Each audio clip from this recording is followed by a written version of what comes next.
sebelumnya tentang suara hati, yaitu tentang bersikap kritis dan bertanggung jawab terhadap media bahasa. Jadi sebelum kita memulai pembelajaran, kita awali dulu seperti biasa dengan doa.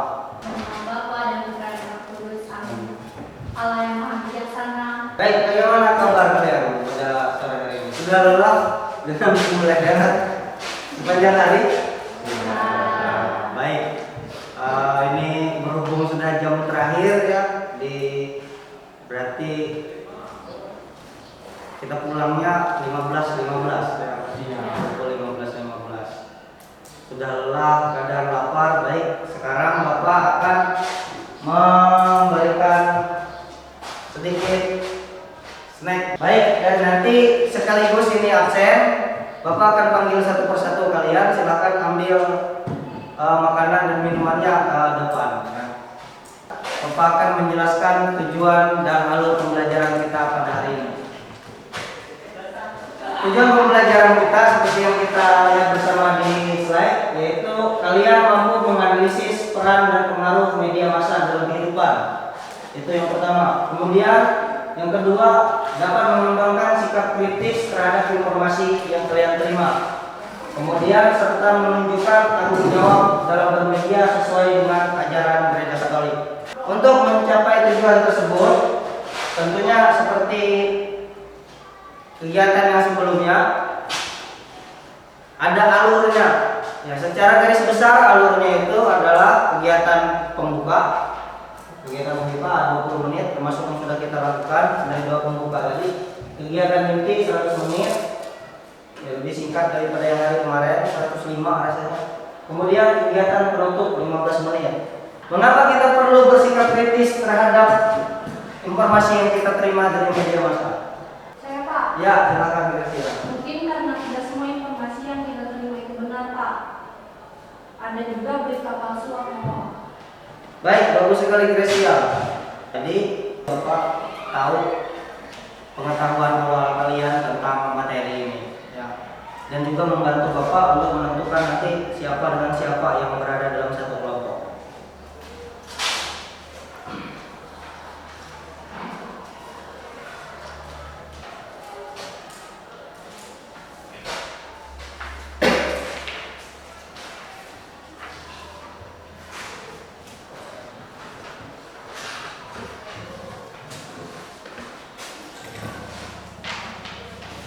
Sebagai pertanyaan pemantik ya, penuntun asesmen awal yang kalian isi itu, yang seperti kalian lihat di layar, ini pertanyaan pemantik maksudnya adalah pertanyaan yang harus kita gaungkan di dalam pikiran kita sepanjang pembelajaran kita hari ini.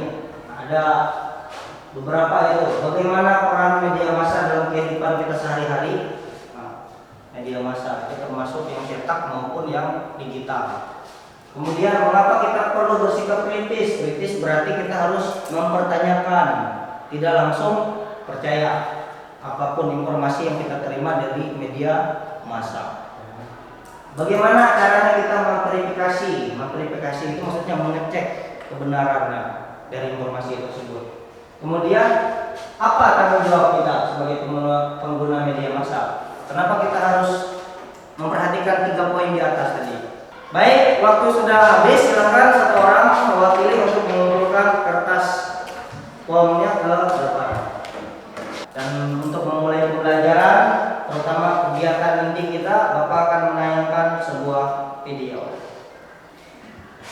Kalian meminta untuk memperhatikan video, kemudian kalau perlu mencatat hal-hal atau poin-poin penting yang kalian temukan di dalam video. Videonya ada 2 karena singkat, tidak seperti pertemuan kita yang sebelumnya ya, videonya berdurasi 12 menit. Ini satu video lebih singkat, 3 menit sampai berapa, 3 menitan lah. Jadi Bapak sematkan 2 video. Satu tentang media massa secara umum. Media massa itu kan ada cetak, ada digital. Kedua tentang yang paling utama, yaitu media sosial. Ini itu yang paling akrab dengan kalian.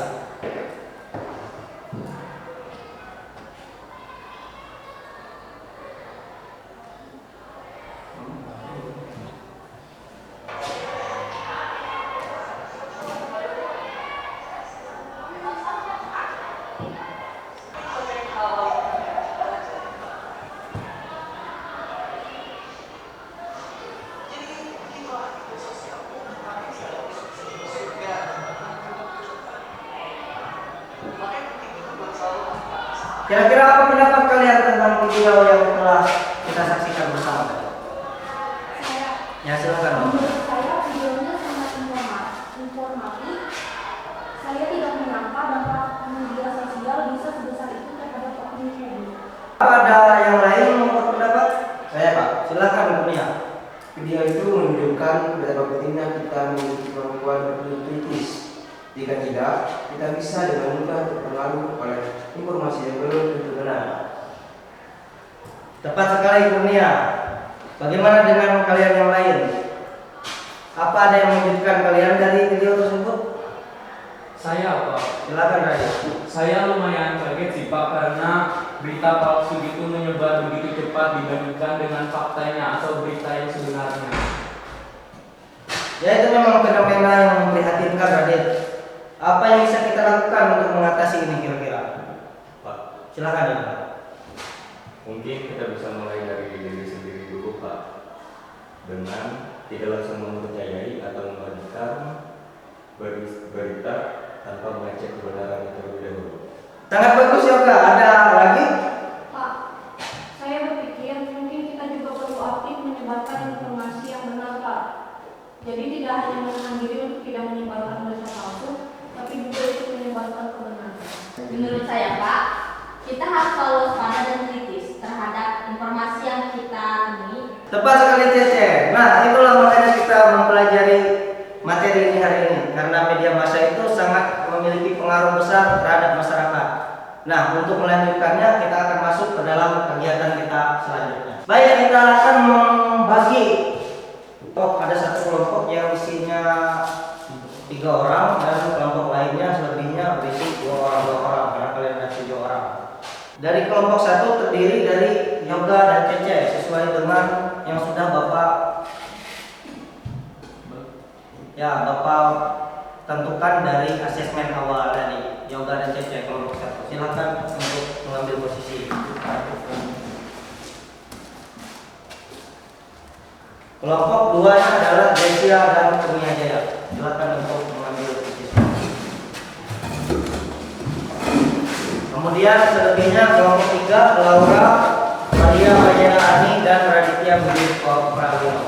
Ini Bapak bagikan LKPD-nya nomor 3 siswa. Di situ akan ada instruksi, kalian diminta untuk merancang poster, slogan, kemudian langkah-langkah verifikasi informasi, serta yang keempat adalah analisis berita. Ya. Kelompok 1 tadi Yoga dan Cece. Kemudian kelompok 2 Kurnia Jaya dan Gresia. Kelompok 3 Laura, Maria dan Praditya. Ada pertanyaan kira-kira tentang tugas kelompok ini? Pak, Silakan. apa boleh kami minta contoh topik berita yang kami analisis? Tentu Maria, kalian bisa memilih topik-topik yang hangat dibahas pada saat ini. Bisa tentang politik, kesehatan maupun teknologi. Ya, intinya sebuah topik atau berita yang perlu analisis mendalam, ya, yang memancing kita untuk beranalisis secara mendalam seperti itu. Baik, kelompok 1. Kalian silakan membuatnya, merancang poster dan yang lain-lainnya. Kan di handphone itu bisa menginstal aplikasi Microsoft Word dan juga banyak di Play Store itu aplikasi-aplikasi perancang logo. Silakan kalian rancang posternya dengan aplikasi tersebut. Ya. Kalau begitu semua kelompok sudah siap dengan pekerjaannya masing-masing dan kita akan masuk ke tahapan selanjutnya, mengembangkan dan menyajikan hasil. Nanti kalian akan Bapak minta untuk maju ke depan semua anggota kelompoknya dan secara bergantian bekerja sama untuk mempresentasikan, menyajikan hasil kerja kalian kepada kami semua. Kemudian kelompok-kelompok lain boleh juga menyanggah atau bertanya. Baik, silakan kelompok 1 untuk maju. Bawa hasil pekerjaannya. Kelompok kami mengambil tema media cerdas. Ini adalah poster digital. Slogan kami adalah berpikir kritis, bertindak bijak. Kami juga menyusun 5 tips verifikasi informasi. Nah, ini ada 5 tips verifikasi yang kami buat. Ya. Satu, ada periksa kredibilitas sumber berita. Kedua, ada cek tanggal publikasi. Ketiga, ada bandingkan dengan sumber berita lain yang terpercaya. Keempat, ada perhatikan bahasa yang digunakan atau emotif objektif.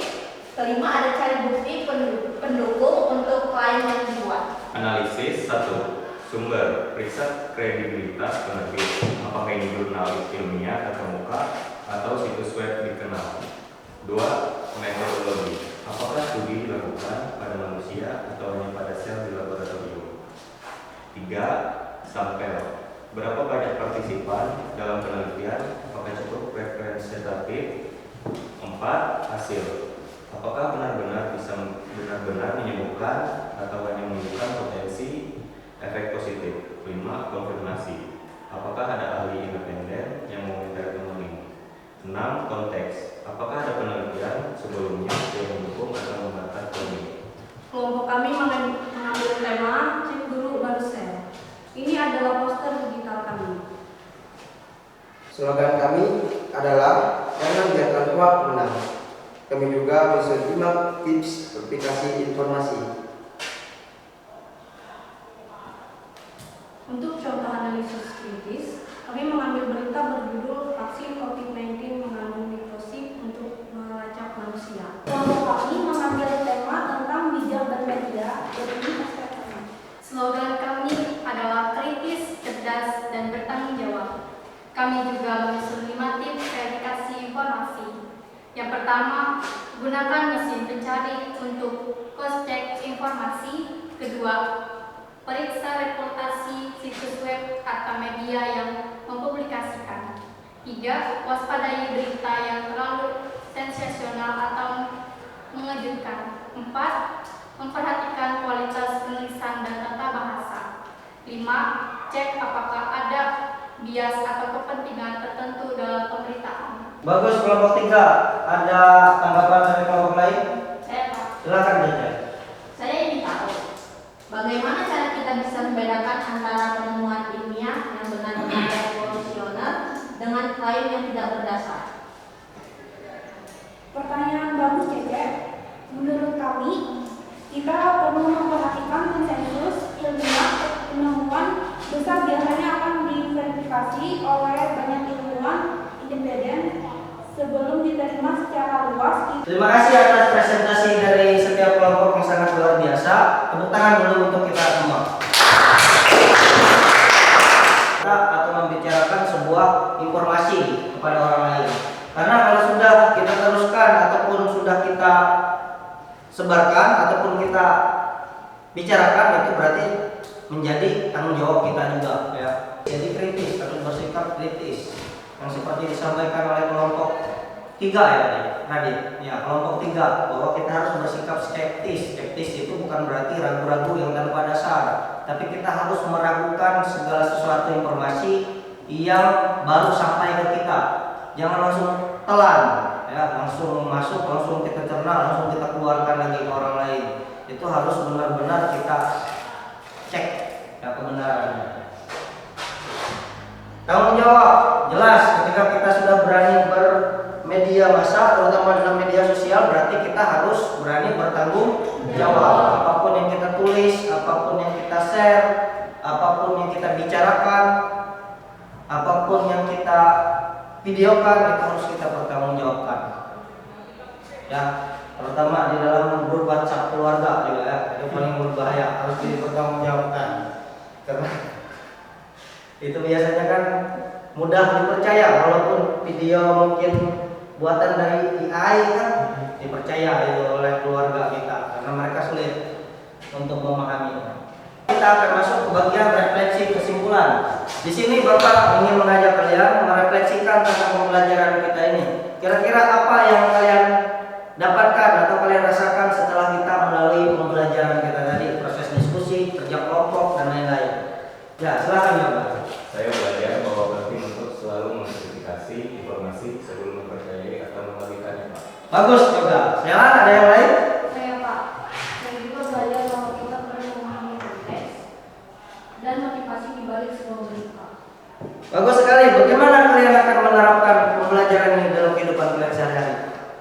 Pak. Silakan Radit. Kalau saya mungkin akan lebih berhati-hati dalam memberikan informasi di media sosial. Sekarang saya ingin kalian memikirkan satu tindakan konkret yang bisa kalian lakukan. Setelah kita panjang lebar mempelajarinya tadi, kemudian berdiskusi, kira-kira apa tindakan konkret, tindakan nyata kalau kalian. Saya Pak, Ya silakan coba. saya dan STP berencana membuat grup chat kelas untuk berbagi informasi dan dinas verifikasi Pak.